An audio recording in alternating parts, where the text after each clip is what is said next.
एक समय की बात है। एक घना और शांत जंगल था। उस जंगल के बीचों बीच एक बहुत पुराना टूटा फूटा महल खड़ा था। लोग कहते थे कि उस महल में एक भूतिया रहती है। रात होते ही अजीब अजीब आवाजें आती थी, इसलिए कोई भी जानवर या इंसान उस महल के पास जाने की हिम्मत नहीं करता था। उसी जंगल में एक नन्ही सी चिड़िया रहती थी। उसके पंख नीले थे और उसकी आवाज इतनी मीठी थी कि पूरा जंगल उसकी चहचहाहट से जाग उठता था। वह रोज सुबह उड़कर पेड़ों, नदियों और पहाड़ियों के ऊपर गाना गाया करती थी। लेकिन बाकी जानवरों की तरह वह भी उस डरावने महल से दूर ही रहती थी।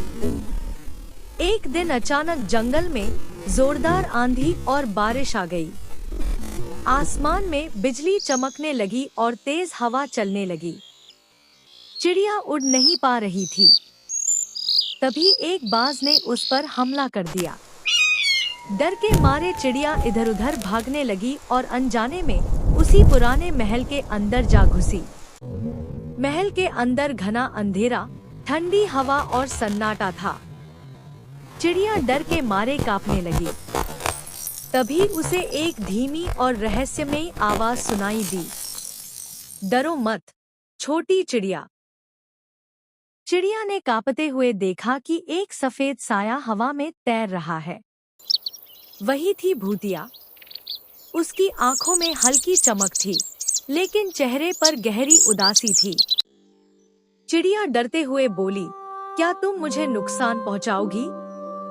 भूतिया ने उदास मुस्कान के साथ कहा, नहीं, मैं बुरी नहीं हूँ। लोग मुझे बिना जाने डरने लगे। भूतिया ने बताया कि वह कभी इस जंगल की रक्षा करने वाली एक अच्छी आत्मा थी। जब जंगल को काटा जाने लगा और जानवरों पर अत्याचार हुआ, तो उसने उन्हें बचाने की कोशिश की। लेकिन इंसानों ने उसे भूत समझ लिया और डर के कारण उसे अकेला छोड़ दिया। तब से वह इसी महल में अकेली रहती आ रही थी। चिड़िया को भूतिया की बात सुनकर बहुत दया आई। उसने कहा, अगर तुम अकेली हो तो मैं रोज यहाँ आकर तुम्हारे लिए गाना गाया करूँगी। यह सुनकर भूतिया की आंखों में चमक आ गई। अगले दिन से चिड़िया सचमुच